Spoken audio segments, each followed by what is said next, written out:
Bueno, buenos días a todos, buenas tardes a todos y todas.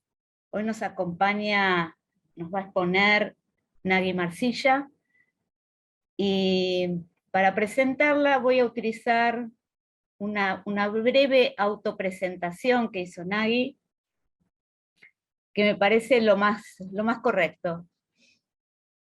El cómo nos presentamos es una forma de decir lo que somos, dónde nos situamos y cuáles han sido los deseos y sueños que han tenido nuestro itinerario de vida. Por eso voy a leer estas breves palabras. Nacida y criada en la Patagonia Argentina, mi alma mater es la Universidad de La Plata, donde me gradué de profesora de historia. Viví 12 años en Canadá y ahí obtuve la maestría en la Universidad de Toronto. Recalé en Brasil y luego en la Banda Oriental, donde encontré mi verdadero hogar. Tuve 4 hijos maravillosos que siguen siéndolo, hijos y maravillosos. Quiero contarles brevemente la génesis y la evolución de un proyecto, la cronología histórico-cultural de América Latina y el mundo. Dicen mis hijos que la cronología es su hermana. En palabras de Eduardo Galeano, que me parece la forma también más sensible y más ajustada de describir lo que es este proyecto, Galeano presenta este proyecto con las siguientes palabras. Esta cronología latinoamericana es un libro de consulta, ineludible fuente de información para estudiantes, profesores y curiosos en general. Pero es mucho más que eso. En el mundo de nuestro tiempo, del vértigo incesante, la tecnología moderna nos acribilla con noticias desconectadas entre sí. Estamos informados de todo y enterados de nada. Lo que ocurre con el presente ocurre también con el pasado.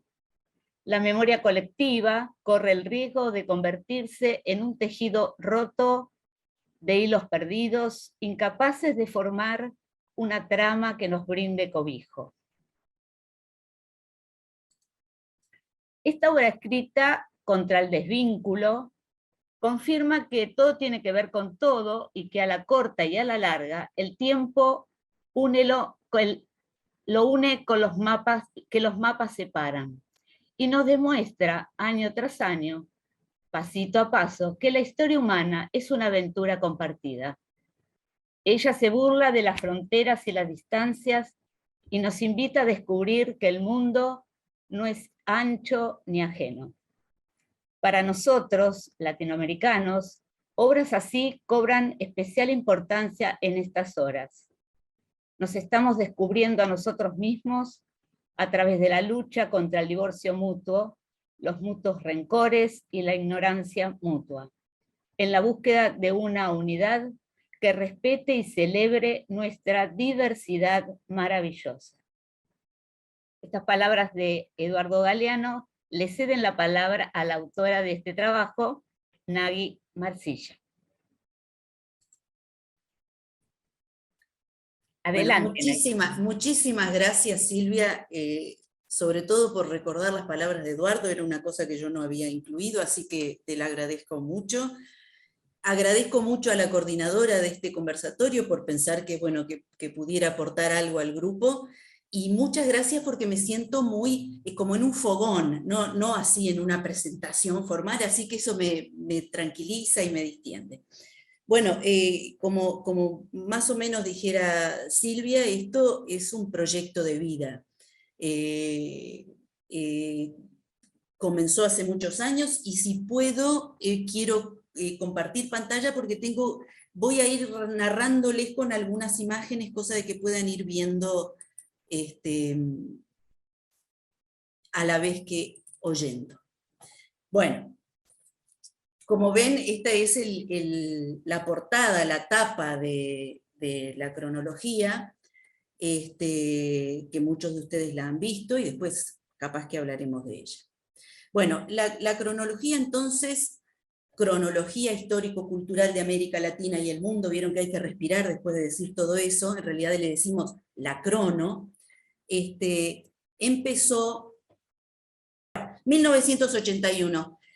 Allí empezó, en realidad, para un final, Americana 3, ahí ven dando el último examen, había armado un cuadro sinóptico, como algo más o menos como lo que pongo ahí, que circuló al final por toda la facultad, nunca lo logré recuperarlo, pero para que vieran más o menos cuál era la idea, es decir, yo necesitaba tener los datos rápidamente a mano.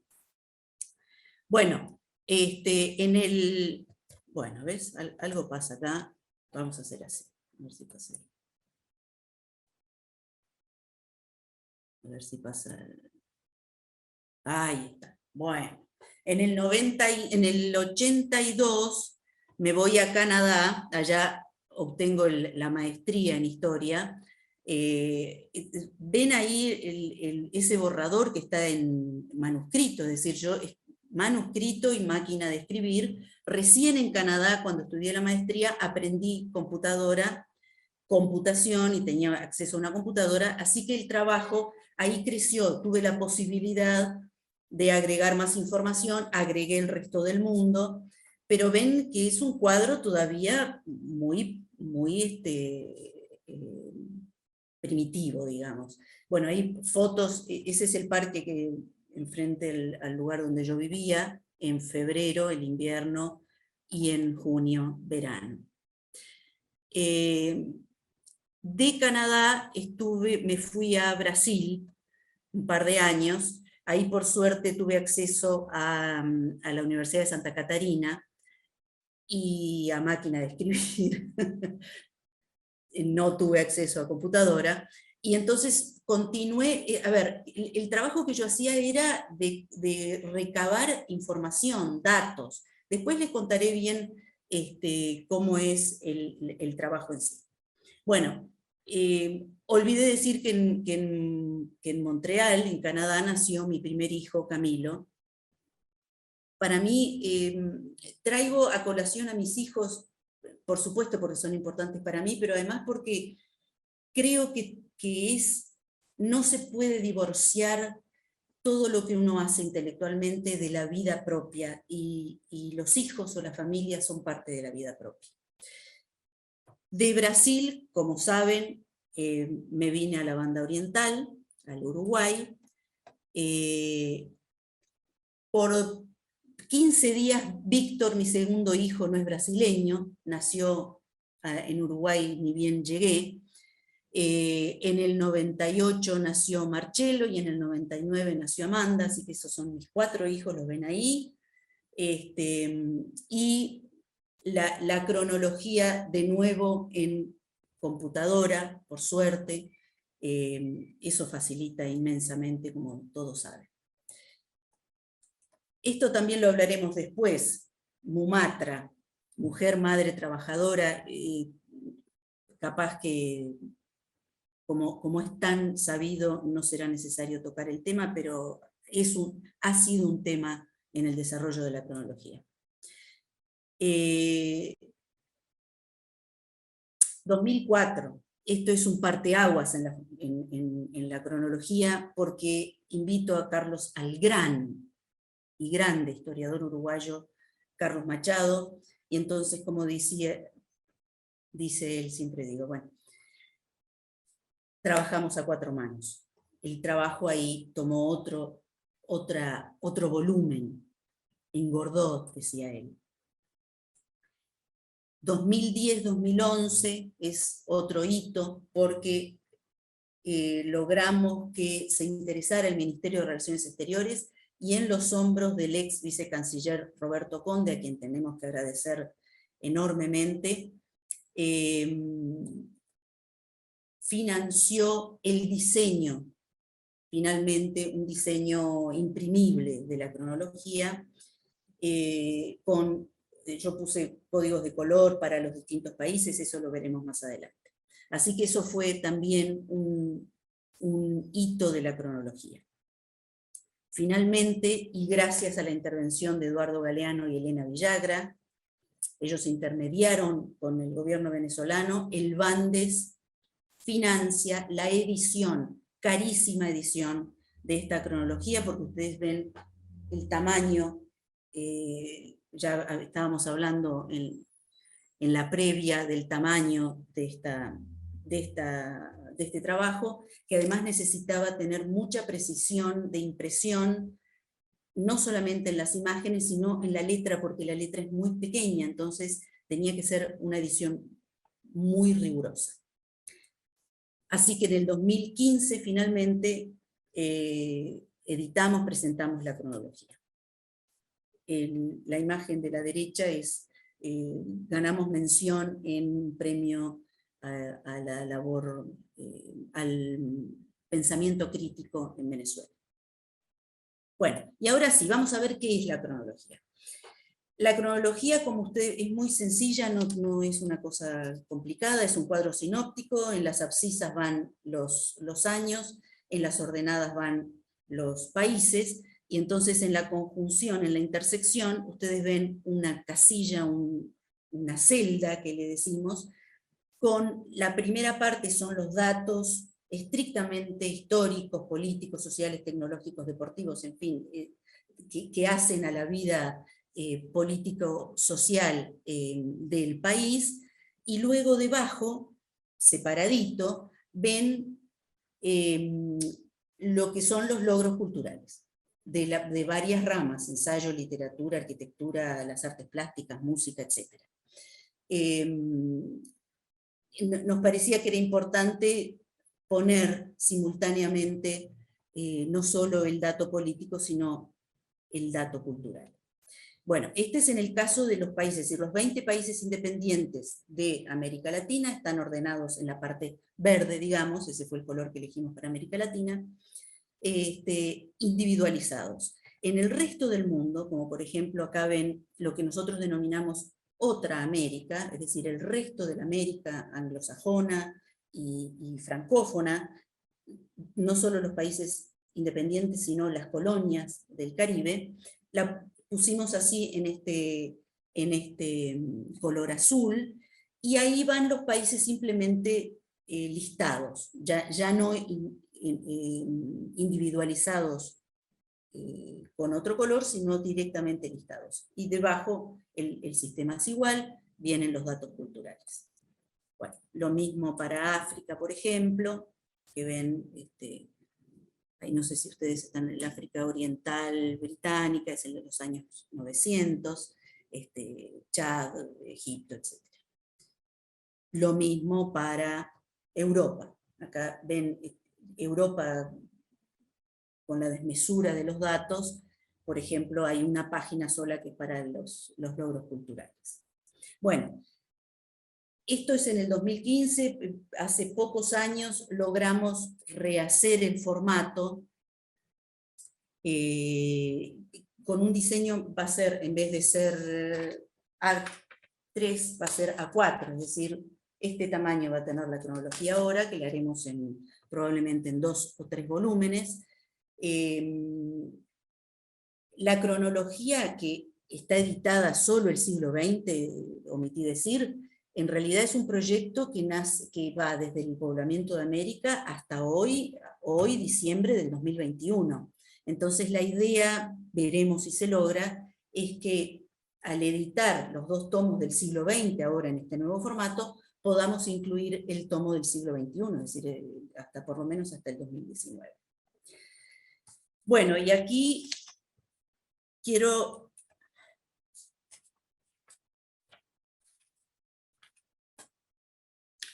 recordar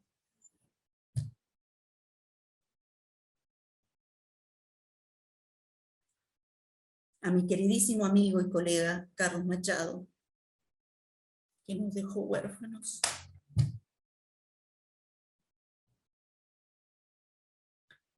En una presentación que hicimos allá en mi tierra patagónica, él sintetizó muy bien lo que era la convicción de la cronología, la convicción y el alma de la cronología. Él dijo así: porque si todo cambia, y nosotros, por cierto, algo queda porfiado y merece creyentes: la amistad, el amor, la solidaridad. Tres pilares que recorren y alientan por suerte la cronología y que nos permitió saludar en la dedicatoria a los que lucharon y vencieron, y a los que lucharon y perdieron, la que nos une en este gesto enorme de abrazo. Porque es eso, la cronología es un abrazo, es una construcción colectiva. Muchísimas gracias.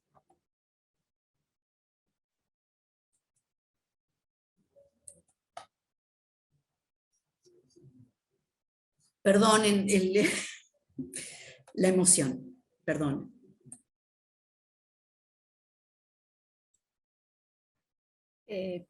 Nada que perdonar. Voy a preguntar, Sí, no. Nagui, ¿cómo fue el armado, más que el armado, la pesquisa de toda esa info?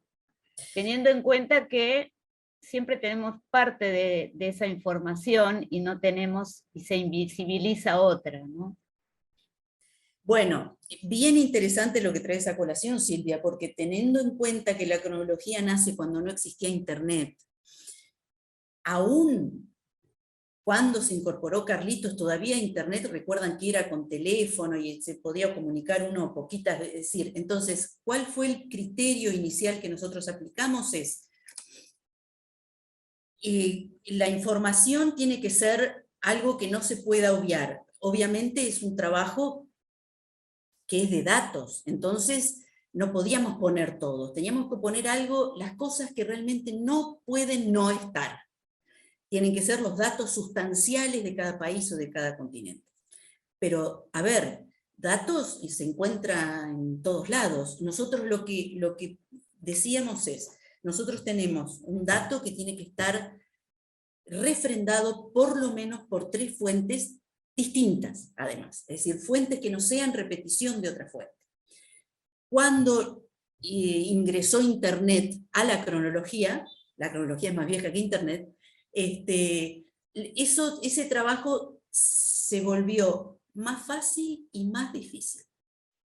Más fácil porque obviamente el pool de información es enorme, más difícil porque los errores se repiten una y otra vez.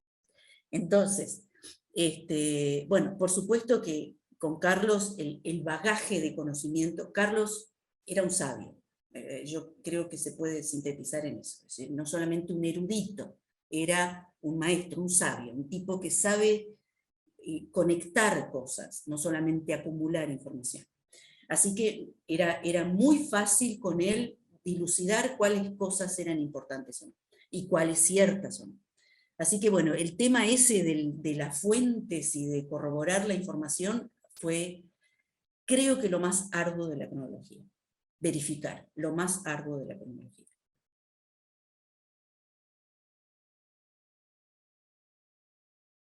¿Puedo hacer otra pregunta? Por mí las que... Cuando vi no sé si es la parte interna o atrás, la contratapa del libro, que tiene como un montaje de imágenes, me imaginé, enseguida se me vino a la cabeza el Atlas Mnemosyne de Abby Warburg. Perdóname, ¿viste dónde? ¿Qué cosa? En la contratapa de la... ¿Es en la contratapa o en la parte interna del retiro de tapa que está esa? Bueno, no importa, pero sí, estabas diciendo. Porque también se menciona, aparte de lo que estaba diciendo, se menciona la importancia del mural que está representado en la tapa. Ajá. Es mexicano, ¿no? Pero cuando vi ese montaje de imágenes contra el fondo rojo, que no sé si es parte de un afiche de publicidad del proyecto, está en internet, yo lo vi en mi amigo Google. Me hizo acordar al Atlas Mnemosyne de Abby Warburg, ¿no? Entonces, pensé que también el encuentro con esas imágenes, yo como artista visual, lo primero que capto es la imagen, cómo se contrastan las imágenes, hablando de una realidad que es más fuerte para mí que ver la palabra escrita, ¿no? El texto. Y bueno, como no lo tengo el libro, prontamente lo tendré cuando salga alguna otra edición, creo que está agotado, ¿no, Nagui? Sí, estábamos hablando de eso, que capaz que hay algún ejemplar en Argentina. La imagen hablaría muy bien de esa pesquisa también de la información, ¿no? Porque la imagen habla claramente de los hechos. Sí, otro tema bien interesante que traes, que es el de las imágenes, Claro. eso fue una búsqueda no solo ardua, sino de ver, a ver, traer imágenes que no fueran muy conocidas, Claro. y a la vez, como bien sabrás, imágenes que se pudieran reproducir, es decir, tenían que ser imágenes de muy buena definición, en fin. Así que eso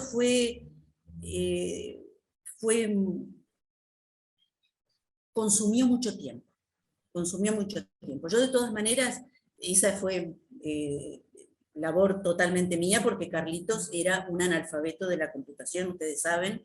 Él escribía a mano, a máximo escribía a máquina, sin celular, sin nada. Y lo que hice, por suerte, desde hace muchísimos años, es, a medida que voy incorporando información, busco imágenes. Es decir, tengo un banco de imágenes de más o menos 20.000 imágenes. Es decir, eso después facilita mucho cuando uno va a buscar, bueno, a ver, esta es la que corresponde. Pero sí, y sí, en eso coincidimos con Carlos, que la imagen era muy importante, no podíamos hacer una cosa blanco y negro de texto sobre blanco, porque era realmente muy agobiante. Lo mismo, sí. Y parte de la pregunta es si, así como en este atlas de Warburg, hay un montaje de imágenes que no necesariamente corresponden con el dato histórico, pero sí hay un nivel de asociación otro, que completaría de alguna manera la imagen, ¿no? Esa sucesión de imágenes completa, digamos, la información o lo que se quiere decir. En ese sentido, ¿hubo algo en la elección de los datos, en el armado, algo de esta asociación eh, que hace el propio pensamiento, ¿no? Cuando está recalando datos? ¿O es solamente una forma, de alguna manera, una estructura dura, específica y cronológica? Fuimos menos artistas de lo que esperarías, Silvia. En realidad sí, las imágenes corresponden, incluso hasta espacialmente, al dato, que pueden estar, yo qué sé, 2 celdas más acá o más allá, pero están ubicadas donde deben estar, y todas tienen la leyenda de lo que corresponde. No hay ninguna asociación imaginaria. No, es bien de historiadores.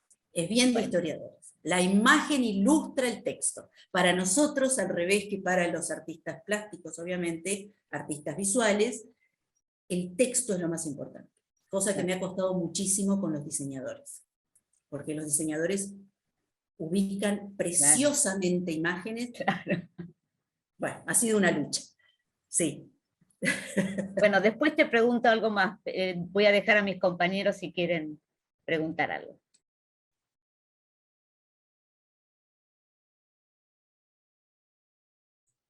Yo preguntaría lo siguiente, si es que nadie no, yo creo que nadie pidió la palabra.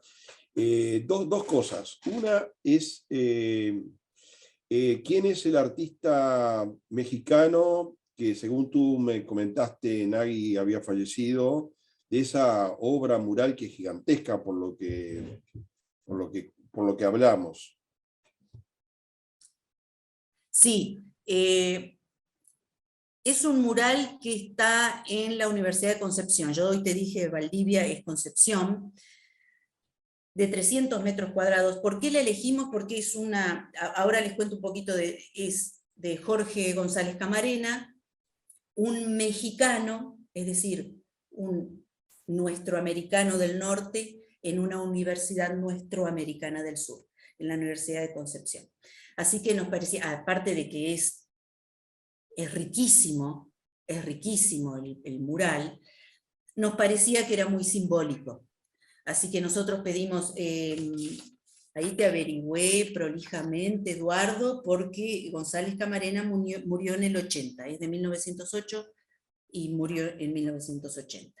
Bueno, fue declarado monumento histórico en Chile en el 2009, y nosotros pedimos autorización a la Universidad de Concepción. Fueron maravillosos, no solamente nos dieron autorización para reproducirlo y usarlo como ícono, sino que nos mandaron una imagen fabulosa de precisión, ¿no?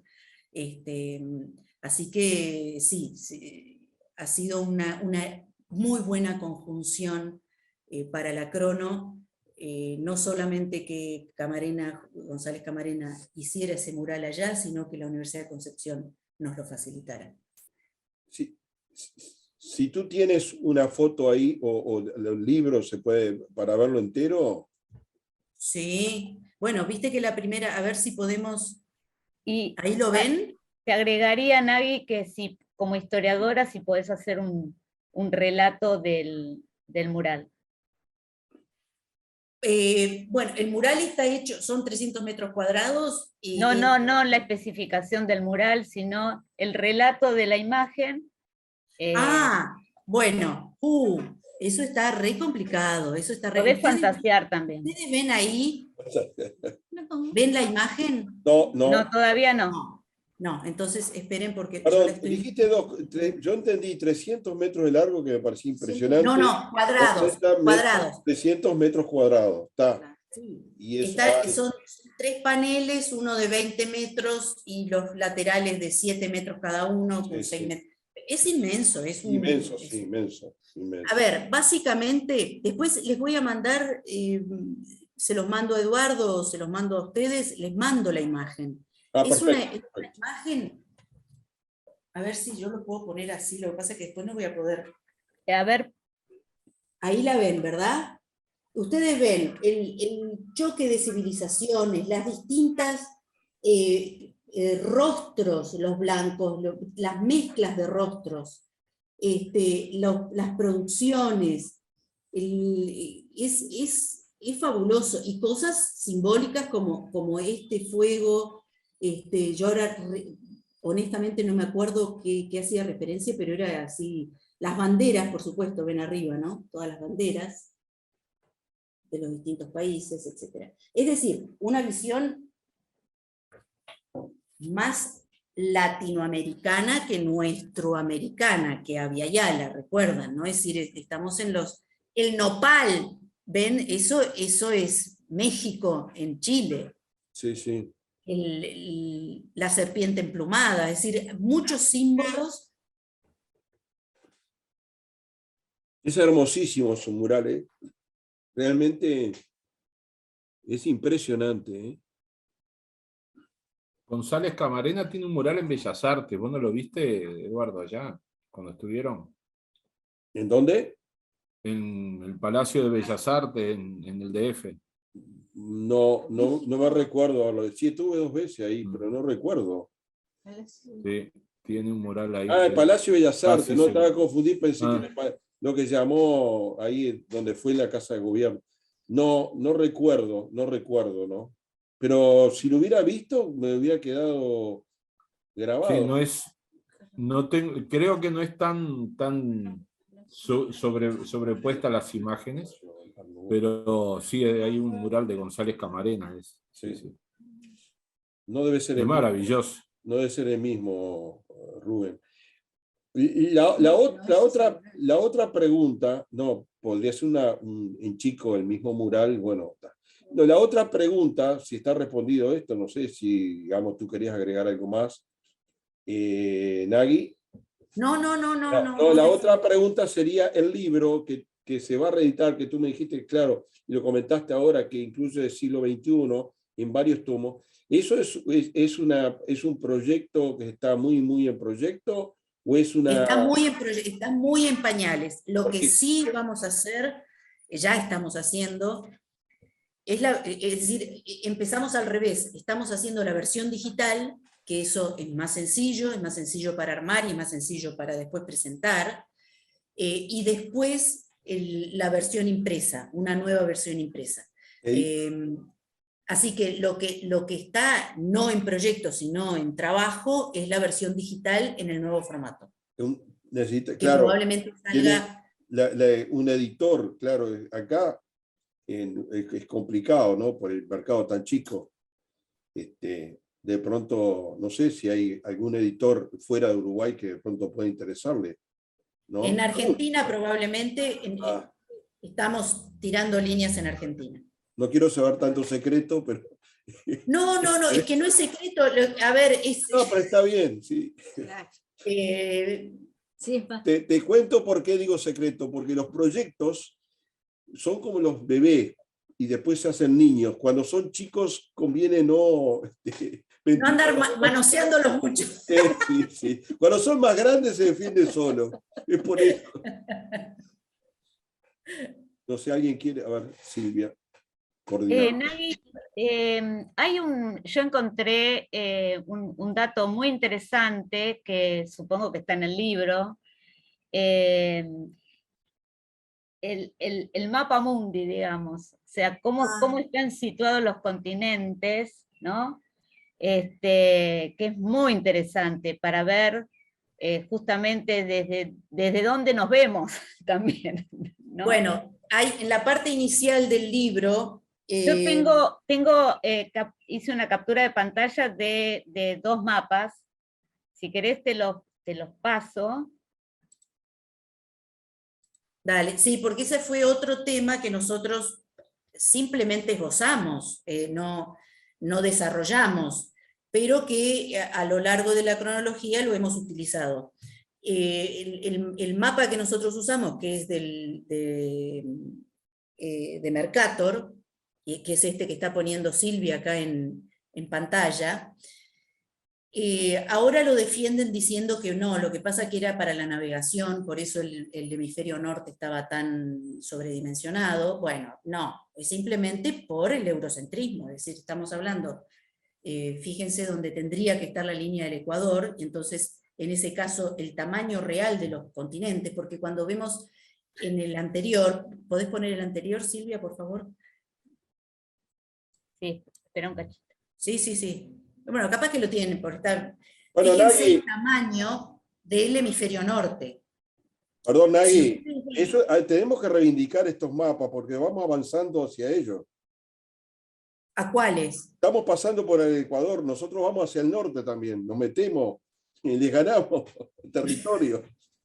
Pero fíjense el tamaño de Groenlandia, que tiene, creo que son 6 o 9 millones de kilómetros cuadrados. Fíjense el tamaño de África, claro, que tiene 30 millones de kilómetros cuadrados. Es decir, es una desproporción inmensa. Brasil, solo Brasil, es más grande que toda Europa. Y ustedes miren ahí los tamaños, ¿no? Bueno, entonces, Silvia había puesto bien el otro mapa donde la línea del Ecuador está en el medio, y entonces ahí vemos las verdaderas dimensiones, ¿no?, de los países.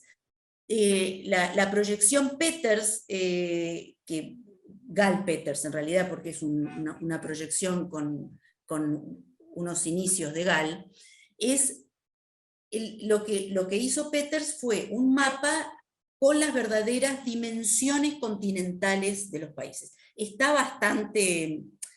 Ahora está bastante controvertido también, pero después veremos, no sé si, no, en la crono no habíamos llegado todavía a ponerlo, porque ahora hay un japonés que hizo un mapa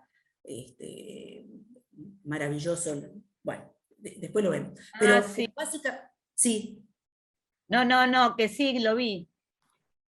Sí, hay un programa en la web donde vos podés mover con el mouse los países y los podés ir montando a los otros países que querés, y ahí te vas dando cuenta del tamaño. Exacto. El tema que los cartógrafos, por eso, digo, los cartógrafos siempre trabajaron al servicio de. Cuando dicen que trabajaron al servicio. Claro. Los mapas Claro. son al servicio de. Claro, y el continente Entonces, lleva el nombre de Vespucio, y que era un cartógrafo, justamente, ¿no? Así que imagínate. Por eso viene todo este trajín también. Yo quería hacerte una pregunta, Silvia. ¿Cuándo, porque yo no tengo el libro tampoco, desde qué año, a partir desde qué año es la cronología? El proyecto es desde el poblamiento de América, que es un gran tema, el tema del poblamiento, porque si ustedes por ahí han oído o han visto por encima, no hay semana que no haya un hallazgo que lleva el poblamiento de América más atrás y más atrás. Hablando de intereses, nosotros estamos muy marcados por lo que llamamos el interés Clovis. Yo no sé si ustedes ubican Clovis, aquel hallazgo de puntas de flecha en Estados Unidos en el año más o menos 12.000, y entonces pareciera que de ahí bajaron todos hacia el sur, entonces 12.000 era el límite hacia atrás del poblamiento de América. Bueno, es falso de toda falsedad, y hay mucho debate entre los arqueólogos, porque muchos hallazgos se han ocultado precisamente para que la escuela Clovis no quede fuera de Clovis, que es Estados Unidos, ¿no? Por ejemplo, bueno, ahora hay el sitio de Monteverde, que ustedes habrán oído, en Chile, ya tiene 18.000 años, es decir, como bajaron de 12.000, vinieron hacia el sur, y 18.000 están en Chile, hay algo que no está bien, ¿verdad? No puede ser. Bueno, en todo caso, el poblamiento de América, ahora ya se han descubierto restos de más de 40.000, no solamente eso, sino se está cuestionando el paso por Beringia, es decir, no, existió el paso por Beringia, pero no único. Hay pasos por el Pacífico. Es más, una cosa que yo no he visto últimamente y me parece que ha habido ahí como un ocultamiento, un hallazgo en Brasil de una Lucia, no sé si ustedes han oído nombrar, que además han reproducido la cara y es una cara negroide, es decir, que probablemente haya habido intercambio desde África por mar hacia América hace miles de años. Bueno, eso está, la Lucia tiene 90.000 años. Es decir, probablemente los circuitos de conexión y el poblamiento en general de América pueda venir de infinidad de lados, incluyendo Europa antes de Colón, ¿no?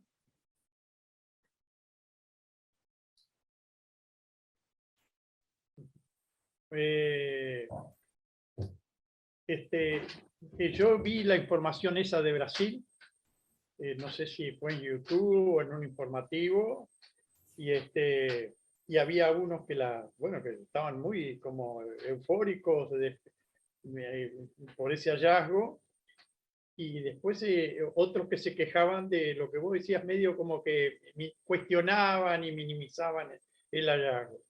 Acá en Uruguay, en el arroyo Vizcaíno, se encontraron restos que datan de hace 30.000 años. Entonces, están desesperados acá los arqueólogos, paleontólogos, todos, para tratar de hacer valer ese dato y para poder obtener recursos para poder seguir explorando, porque es un arroyo que tiene que esperar que baje, porque después crece y tapa todo, y es medio complicado, y necesita muchos recursos. Y bueno, y es todo un problema, y yo los he sentido quejarse de lo mismo. ¿Cómo cuesta que la comunidad científica, que obviamente con sede en el norte, convalide la información y esos datos y colabore de alguna forma para poder extraer más conocimiento de ahí? Es obvio que no hay un interés muy grande por estas cosas, excepto algunas personas aisladas, porque siempre hay en todo el planeta eso, ¿no? Es obvio, que quieren saber la realidad como es, sin manipulaciones, por suerte. Pero bueno, lo que vos decís, y acá están hablando de 30.000 y que pueden ser más. Exactamente. Entonces, convalida la tesis anti-Clovis, digamos. Eso es una cosa. La otra cosa que yo quería decir, ya que estoy aprovechando el uso de la palabra unos minutos, es que me interesó mucho primero el trabajo. No lo leí, tengo información recién ahora de todo esto, pero a partir de tu narrativa, enseguida me vino a la manera, la actualidad que tiene. Vamos a ver si se logra eso del vizcaíno. Yo tengo cada descubrimiento que hacen, estoy atento a ver qué dicen. Y que, bueno, no, de que en tu trabajo está muy apostando, obviamente, como una crónica, porque vos decís crónica o una cronología de hechos concretos, medidos, etcétera, y parece algo frío, separado, disperso, ¿no? Y como que todo es verdad, pero que todo es tal cual. Y es cierto, pero es bueno que surja una cronología, porque nunca es realmente cierto la selección que se hacen de esos hechos, porque se prestan a manipulación. Y cuando yo vi todo lo que vos narrabas de cómo fue concebido y bueno, y después los datos, y esa apuesta a los datos precisos y chequeados por 3 fuentes distintas y todo lo demás, me acordé de Harari, que más allá de las diferencias y todo lo demás, él está hablando de que esta es la era donde los datos desplazan muchas teorías. Él lo plantea más que nada porque dice que, bueno, por más teoría que explique tal cosa, si aparecen datos, se acabó la teoría. La teoría de los Clovis, por ejemplo, por decirlo así, ¿no? Aparecen datos y ya está, no hay más teoría, porque si no puede ser eso de que haya 30.000, 18.000 años, 90.000 años alguien que haya nacido en un lugar. Hay que cambiar la teoría. Y eso, y lo tuyo quizás es más importante, datos convalidados y fehacientes de cosas, porque ayudan a desarticular esas teorías. No es necesario crear otra teoría para rebatir que vino todo por el estrecho, porque son hipótesis que después... No, hay datos que van desmintiendo y tirando eso. El gran problema, obviamente, es que siempre después se reinventan datos o se sobrevaloran unos, se subvaloran otros y se construye una nueva ideología y una nueva teoría. O sea que la lucha va a ser incesante. Y además los datos es lo privilegio de la computadora. Porque vos dijiste hoy, a mí me llamó, y comparto totalmente, ¿no? Que vivieron una especie de conflicto cuando empezó la computadora, que era la abundancia de material por un lado, y por otro lado lo falso de muchos de esos materiales. Lo traduzco en caricatura, ¿no? Vos no dijiste la palabra falso. Y debe ser mucho más difícil la selección, porque a nivel virtual, con qué dato es el chequeo, porque hay 10 que afirman una cosa y uno que dice otra, pero esos 10 están en el norte y tienen intereses determinados, y ese otro es alguien solitario, como un Dussel que está diciendo cosas y con muy poco eco, ¿no? Entonces, me pareció importante eso, de empezar a jugar en el terreno de la aportación de datos científicos validados, porque a la computadora, a la información que se da por computadora, no le vamos a ganar con teorías, porque eso puede ser sino que con datos concretos y precisos que se impongan, que tarde o temprano se van a tener que imponer. Por ejemplo, un dato impresionante es sobre los continentes. Eso, la manipulación de datos es impresionante, pero cuando se miden los kilómetros y se miden las proporciones de un mapa, queda en la evidencia y no hay que decir más nada, ¿no? Sobre la manipulación y los intereses que pueden haber atrás. Está eso. Y la última cosa que era otro punto, sí, dale, sobre esto. No, Guillermo, que eso tiene que ver, me parece también, con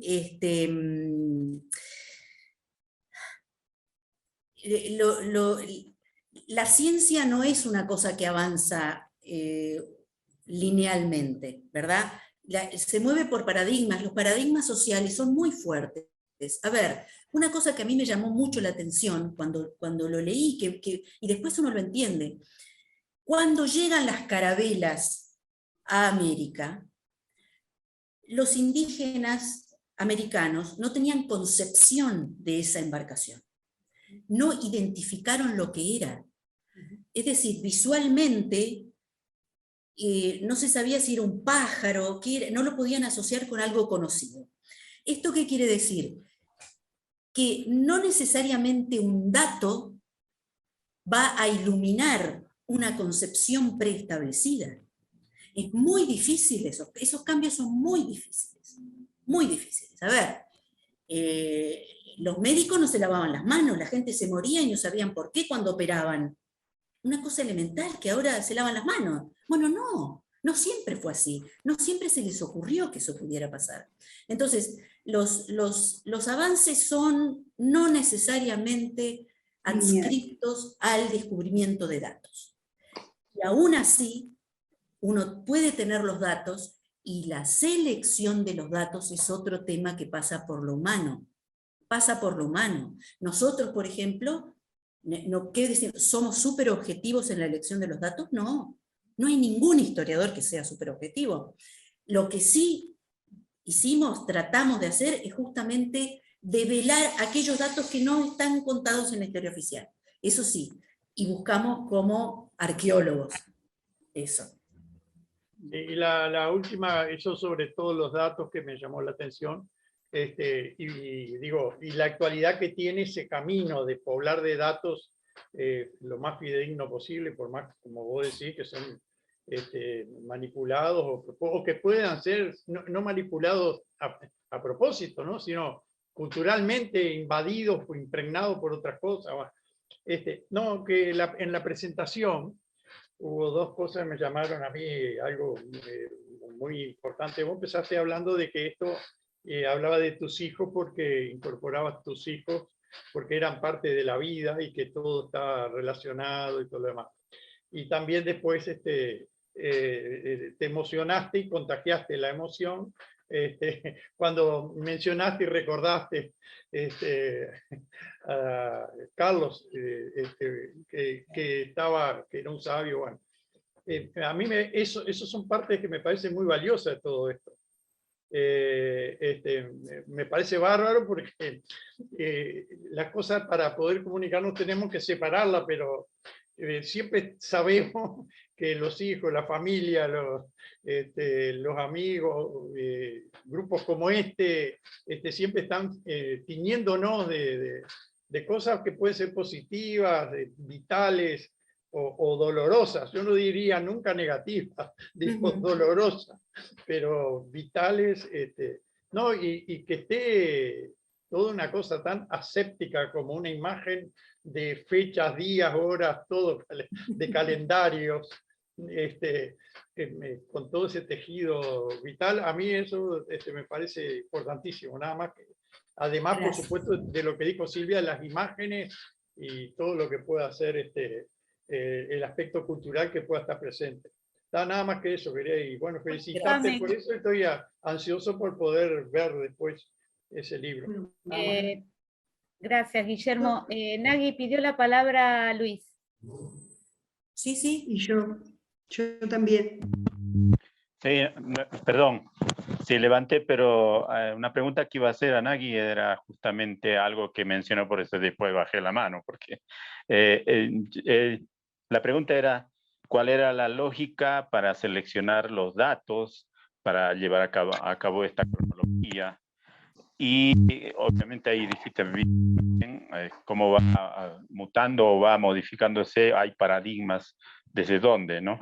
Y yo pensaba justamente eso, preguntar, porque no es lo mismo hablar desde América o desde América Latina que hablar desde Abya Yala, ¿no? Son miradas distintas y lógicas distintas que de pronto el continente está empezando a caminar ahora, a transitar, a desempolvar, y parece que siempre estamos corriendo detrás de ese progreso infinito, que es como se procesa o se lleva a cabo una línea de tiempo de la historia que siempre es progresivo. Entonces, como que esos paradigmas también se están cayendo de a poco. No, era eso, ¿no? La pregunta que quería hacerte, ¿cómo era la lógica en ese momento de elegir los datos? ¿Desde dónde? Y lo dijiste ahí, ¿no?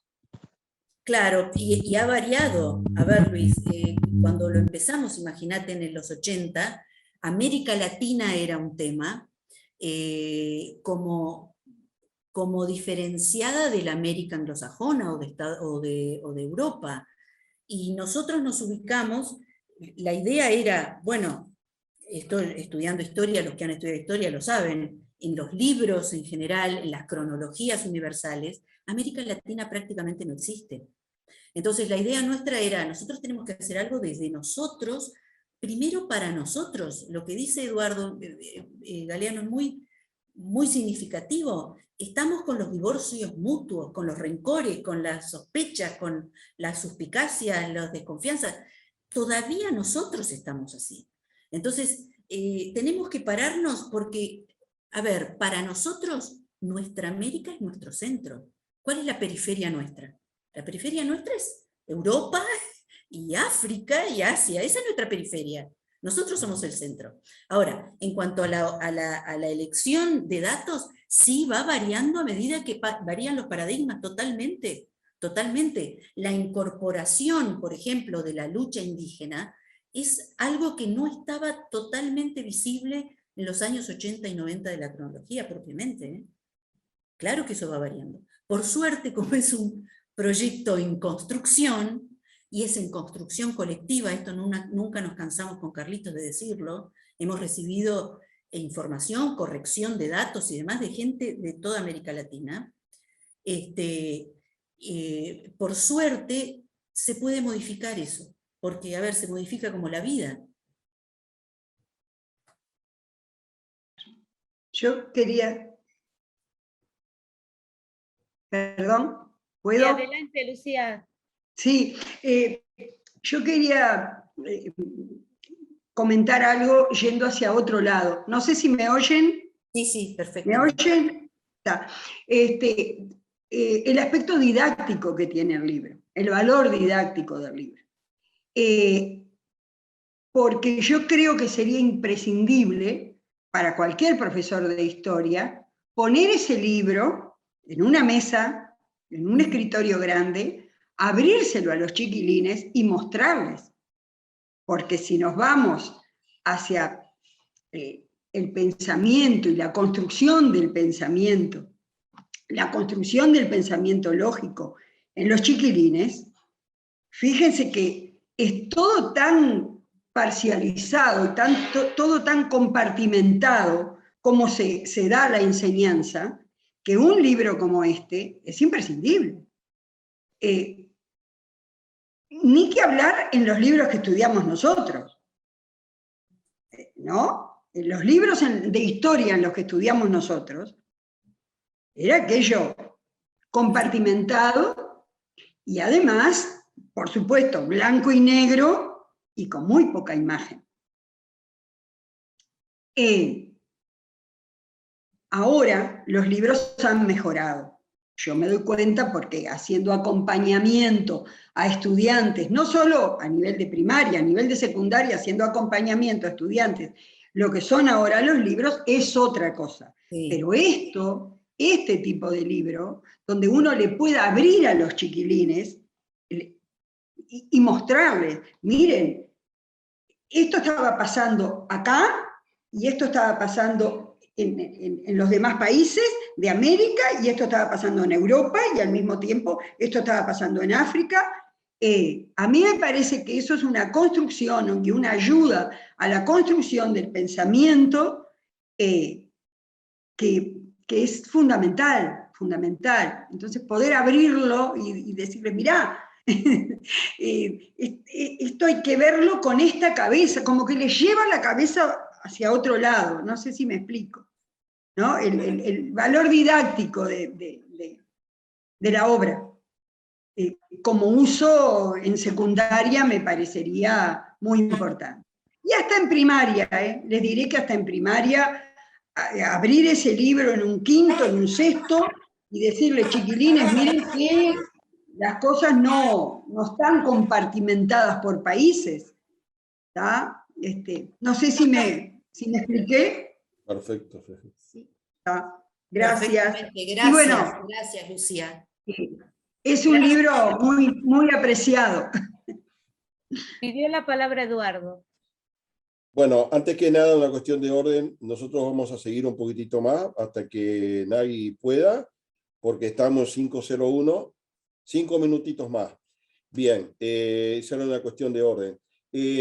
Yo creo que lo que dice Lucía, yo primero antes de abrir a los niños se lo abriría a los maestros y a los profesores, porque se lo abría a los niños y los profesores. Yo digo, hay gente calificada y maestros también, yo no voy a decir otra cosa, pero estamos todos deformados, formados de una manera, yo me siento también mal formado. O sea, todos tendríamos que tener una actitud, es decir, y es difícil que lo puedan tener los niños si quien está en las clases, por más, digamos, por más buen docente que sea, si no tiene las cosas claras, bueno, eso es una cosa. Yo leía una frase hace muchos años, creo que es de Oscar Wilde, que decía, la obligación de todo historiador, Oscar Wilde era un tipo muy brillante, decía, la obligación de todo historiador es rehacer la historia. Entonces acá no hay progreso así, digamos, solamente hay progreso en la cabeza de los que van mejorando su situación. Para lo demás no hay progreso. O sea que el progreso es un fantasma construido en base a una ideología. Que hay mejoras, hay empeoramientos, hay detenciones, hay vueltas a un mundo de barbarie, lo hay, siempre. Estamos en una lucha incesante.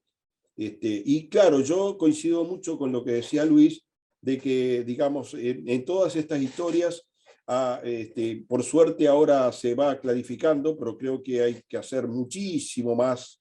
Recién está muy incipiente la presencia de los pueblos originarios. Cuando decimos América Latina, estamos dejando un poco de lado. En un principio se decía Hispanoamérica, dejamos a Brasil afuera. Ahora se dice América Latina, que hace muchos años, y fue por influencia de los franceses, que también querían estar en el paquete. Entonces, hay una lucha, y voy a contar una historia, bueno, ahí me corregirá Luis, porque es una historia, yo la sentí hace mucho, narrar a Metol Ferrer, que había un problema en Bolivia y que era un problema con los ingleses, y van representantes bolivianos a Inglaterra, van al Foreign Office, y ahí cuando van a iniciar unos reclamos que hay territoriales, en el Foreign Office les muestran unos mapas en donde Bolivia quedaba reducida a un pequeño territorio. Le habían hecho otro mapa. ¿De qué Bolivia me están hablando ustedes, señores? Dicen los ingleses. Bolivia es esta. Una respuesta visual, sin más, de un imperio, es decir, digamos, con una soberbia y un poder impresionante. O sea que estamos siempre en esa lucha de rehacer la historia. No es que lo que se haya hecho está todo mal, es que quizás va a estar inadecuado lo que nosotros hagamos. Es decir, pero no hay otra que ir desentrañando y buscando, y siempre, incesantemente. Eso era un poco, no quiero abusar más de la palabra, lo que yo quería decir.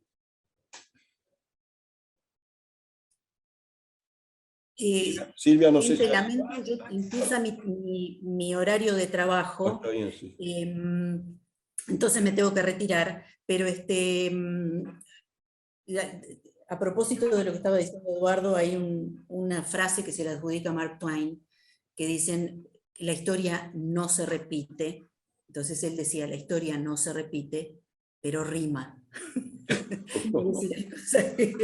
Bueno, les pongo acá en el chat un enlace a una pequeña presentación que hicimos en YouTube, que es un videíto, así que por ahí capaz que les puede servir como para ver algo más de la cronología. Acuérdate del libro que nos ibas a prometer. El libro, la imagen del mural. No solamente la imagen, voy a mandar, si les parece, hago el PowerPoint que no pudimos ver, lo hago capaz que menos pesado y lo mando para que lo puedan Perfecto. y lo vean. Muchas gracias. Bueno, muchas gracias, Nagui. Un fracaso tecnológico esto. Muchísimas gracias, Nagui. Ha sido todo un éxito. A ustedes. Muchas gracias. Muchas gracias a ustedes. Bueno, Nagui interviene permanentemente no es simplemente una visita. ¿Está? Yo creo que no va a ser la primera intervención que tú hagas, Nagui. Todos vamos a ir haciendo aportes en la medida de lo que se puede. Bueno, muchas gracias. Bueno. Los dejo. Hasta la próxima. Me avisan. Chao, chao.